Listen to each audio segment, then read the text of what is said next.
Mēs atrodamies Rīgas Svētā Franciska baznīcā, un šodienas tēma ir 5. baznīcas bauslis, kas mūs aicina, vai savā ziņā, kā saka, uzliek par pienākumu, sakot, tev būs, kā iesākās visi baušļi, tev būs palīdzēt uzturēt savu baznīcu. Un reizēm domājot par šo bausli, varētu kādam šķist dīvaini, pat nepieņemami, uzlikt par pienākumu. Bet tomēr mēs varam arī nedaudz pārdomāt šo bausli no tādiem dažādiem aspektiem.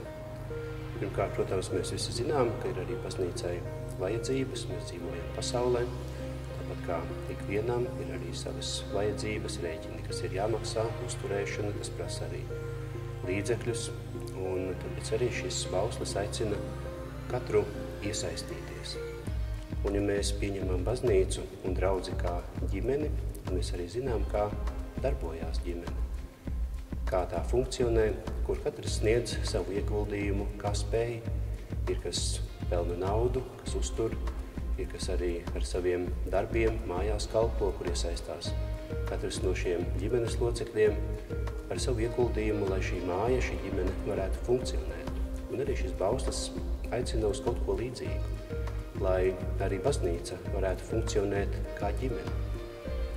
Tas ir aicinājums pirmkārt, protams, materiāli iesaistīties, bet tāpat arī katrs pēc savām iespējām ir aicināts iesaistīties, kā to spēj. Ne visiem ir materiālās iespējas, ne visi var ziedot, finansiāli atbalstīt, bet tāpēc ir svarīgi, katrs varam kalpot ar to, kas mums ir.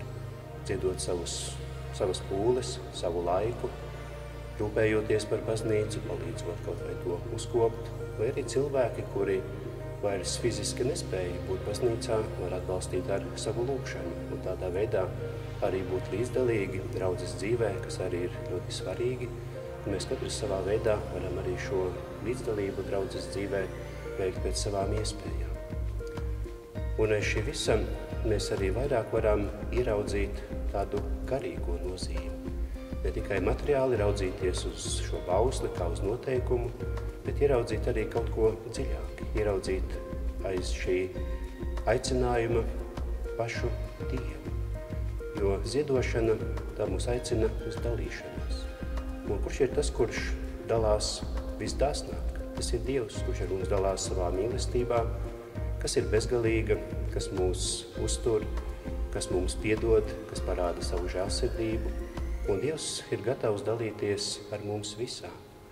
Un tāpēc arī tas ir aicinājums mums, ka mēs varam dalīties, lai uzturētu draudzi, uzturētu dievnamu, uzturētu baznīcu un galu galā arī saprastu, ka viss, kas mums pieder, lai reizēm cik maz vai cik daudz tas būtu, ka mēs esam tikai pārvaldnieki, kas mums ir uzticēts, lai mēs to pārvaldītu, lai mēs dalītos ar to, kas mums ir, lai mēs būtu kā gudri pārvaldnieki.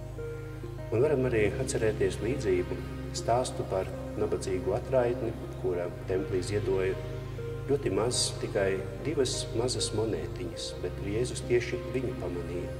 Jēzus raugās uz sirdi, nevis uz naudas daudzumu, bet raugās uz to, cik mēs esam dāsni, kāda ir mana sirds.